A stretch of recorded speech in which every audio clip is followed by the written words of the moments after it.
ನಾವು ತುಂಬಾ ಜನರ ಪ್ರೀತಿನೇ ನಿಜವಾದ ಪ್ರೀತಿ ಅನ್ಕೊಂಡಿದೀವಿ. ನಿಮ್ಗೇನಾದ್ರೂ ಸತ್ಯವಾನ್ ಸಾವಿತ್ರಿ ಅವ್ರ ಪ್ರೀತಿ ಬಗ್ಗೆ ಏನಾದರೂ ಗೊತ್ತಿದೆಯಾ? ಸಾವಿತ್ರಿ ಅನ್ನೋ ಹೆಸರಿನ ಈ ಹುಡುಗಿ ಒಬ್ಬ ರಾಜನ ಮಗಳಾಗಿರ್ತಾರೆ. ಅವ್ರಿಗೆ ಧೈರ್ಯ, ಜ್ಞಾನ ಹಾಗೂ ಸಂತೋಷ ತುಂಬಾ ಯಥೇಚ್ಛವಾಗೇ ಇರುತ್ತೆ. ಆ ಹೆಣ್ಣು ತನ್ನ ಜೀವನ ಸಂಗಾತಿನ ತಾನೇ ಆಯ್ಕೆ ಮಾಡ್ಕೋತಾರೆ. ಅವರೇ ಸತ್ಯವಾನ್. ಮದುವೆ ಬಿಗಿನಿಂಗ್ ಅಲ್ಲೇನೆ ಒಬ್ಬ ಋಷಿ ಎಚ್ಚರಿಸ್ತಾರೆ, ಸತ್ಯವಾನ್ ಇನ್ 1 ವರ್ಷದಲ್ಲಿ ಸಾಯ್ತಾನೆ ಅಂತ. ಹಾಗೆ ಎಲ್ರೂ ಹೇಳ್ತಾರೆ ಈ ಮದುವೆ ಬೇಡ ಅಂತ.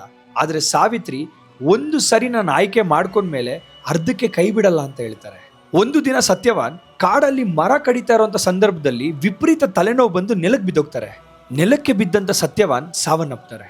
ಆ ಕ್ಷಣದಲ್ಲಿ ಅವ್ರ ಆತ್ಮನ ತಗೊಂಡೋಗಕ್ಕೆ ಯಮರಾಜ ಬರ್ತಾರೆ. ಯಮರಾಜ ಸತ್ಯವಾನ್ನ ಆತ್ಮ ತಗೊಂಡೋಗ್ತಿರ್ಬೇಕಾದ್ರೆ ಸಾವಿತ್ರಿ ಕೂಡ ಅವ್ರ ಹಿಂದೆನೆ ಹೋಗ್ತಿರ್ತಾರೆ. ಯಮ ಹೇಳ್ತಾರೆ, ಇದು ನಿನ್ ದಾರಿ ಅಲ್ಲ, ವಾಪಸ್ ಹೋಗು ಅಂತ.